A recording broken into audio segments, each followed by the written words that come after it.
It's no surprise that most of the players we've seen in Squid Game Season 2 will not be making it out alive in Season 3, with some players most likely completely doomed from Episode 1. Here are all the Squid Game players who I think are set up for a brutal fate, the players who will practically be walking around with a target on their backs in the upcoming season. This isn't a good way to die. Player 100, Im Jong-dae, aka Mr. Gramps, death in Season 3, will be nothing short of poetic justice.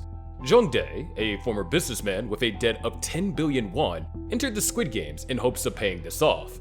Often seen as the most annoying character in the entire series, Jong-dae has contributed next to nothing in Season 2, other than being the biggest advocate for the games to continue.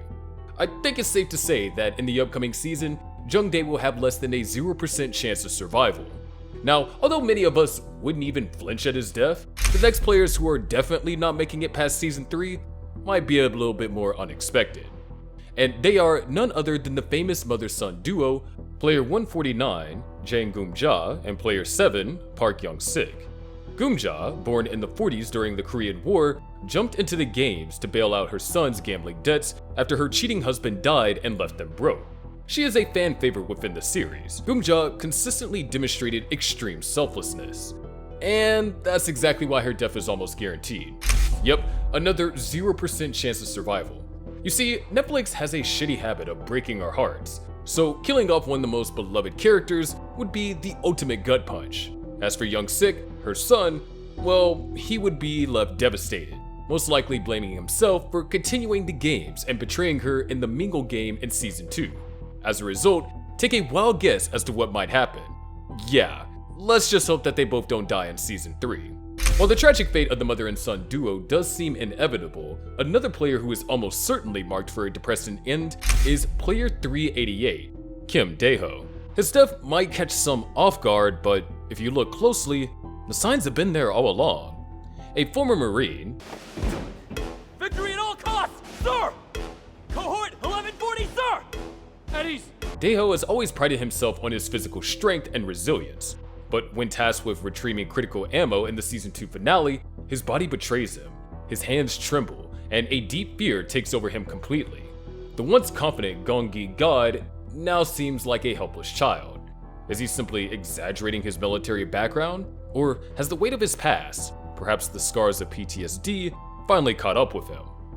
Either way, his descent from strength to fragility is a chilling indication that his days in the game are numbered. Player 333, the infamous crypto bro Lee Myung-gi, is another strong candidate for a devastating death.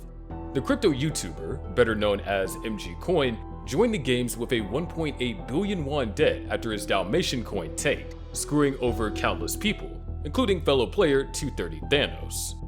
So what did he do to make up for his mistake? Yup, he abandoned his girlfriend Junhee. Myung-gi initially aligned with the O gang, but after enduring harassment from Thanos and finding out Junhee was pregnant with their baby, he switched sides to X, hoping to win her back, though unfortunately she shut down his sorry attempts. You ignored every one of my calls for 6 months. I thought you died, asshole. I get it, I'm so sorry. It wasn't until the bathroom brawl that Myung-gi finally showed some guts. He stabbed Thanos in the neck in an act of revenge, ending his life. Despite his shady past and self-centered attitude, Season 2 gave us glimpses of Myung-gi's humanity, especially when it came to Junhee and their baby. As a result, fans have speculated that if anyone is set up for a redemption arc through self-sacrifice, it's him. Whether it's an act of heroism or a final desperate bid to protect his ex-girlfriend, Myung-gi's death, when it happens, won't just be brutal, it will be unforgettable. Unlike Myung-gi, whose potential death has fans divided, player 124, Nam-gyu, is certainly due for the end of his fun in Season 3, and I'm counting down the seconds. Before the games, Nam-gyu was a club promoter and a full-time drug addict, throwing his life away on bad investments. But his downfall truly began when he invested over 300 million won into Dalmatian, a crypto scam fueled by Myung-gi's YouTube channel. Left with nothing, he entered the games, not just for the money, but to take revenge alongside Thanos, the only person willing to put up with him and his nonsense. Contrasting Thanos, who at least had some charm, Nam-gyu was nothing more than a downgraded sidekick. He constantly bullied Si-mi and Min-soo, seeing them as nothing more than trash to push around. Even after Thanos died, Nam-gyu wasted no time snatching his pill necklace to get high. Namgyo's breaking point came when Simi and Min-soo abandoned the O gang for X. Taking it as a personal betrayal, he hunted Simi down during the special game and viciously stabbed her to death. It was the moment that sealed his fate, because if there's one player who will not let that go, it's Min-soo. Namgyo's death in Season 3 isn't just inevitable, it's necessary. He's burned every bridge, and he has no allies left to protect him. The only question now is whether Min-soo will finally step up, or will someone else have to finish the job.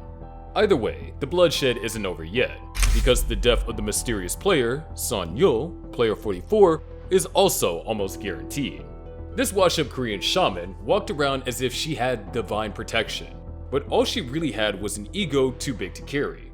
After scraping by in Mingle, she wasted no time cursing her former allies for abandoning her. Today I sat and pleaded, asking the gods of heaven and earth to help put an end to your existences, and to let me watch as each of you perish in this hellhole. Proving that she valued loyalty only when it served her. But instead of fixing things, she picked up new followers, people foolish enough to believe her nonsense. With each round, she trusted her beliefs instead of using her brain, letting her blind faith seal her fate. And that's exactly what will seal her fate in the next season. In the Squid Games, blind faith isn't just useless, it's flat out deadly.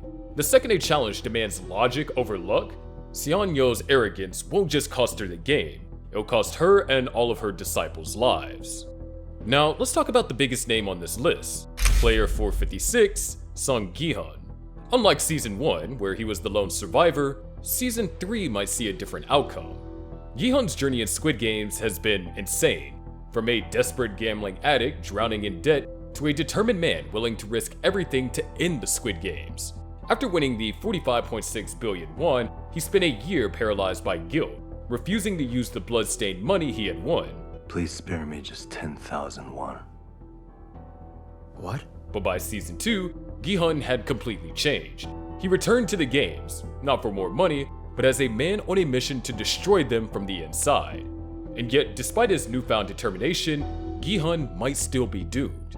It would make more sense for Gi-hun to die at the end, possibly as a way to finally put an end to the games.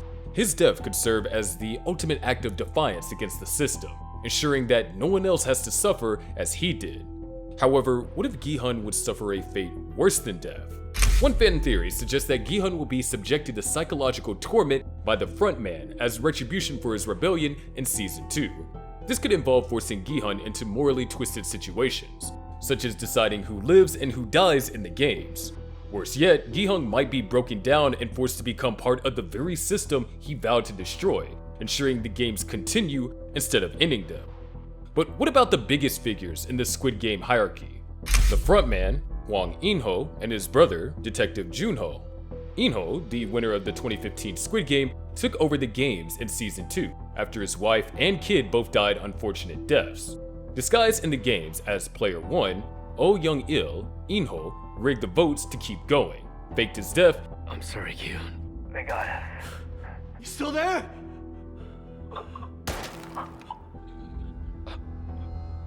Young-il, say something! And shot Gi-hun's closest ally, Jung-bae, in order to mess with his head. Meanwhile, Junho, In-ho's estranged brother, had already infiltrated the games in pursuit of the truth, but when he got too close, In-ho shot him. In the finale of Season 3, one of the brothers is almost destined for a rough death, whether it's Junho finally bringing justice to his brother, or the frontman realizing the horror of what he's become and taking his own life. Their fates are deeply intertwined. If one dies, the other will be forced to live with the consequences of their actions for the rest of their lives. With Season 3 on the horizon, it's clear that Squid Game is setting up for some devastating deaths. Who do you think will survive? And who do you think is already doomed before the games even begin?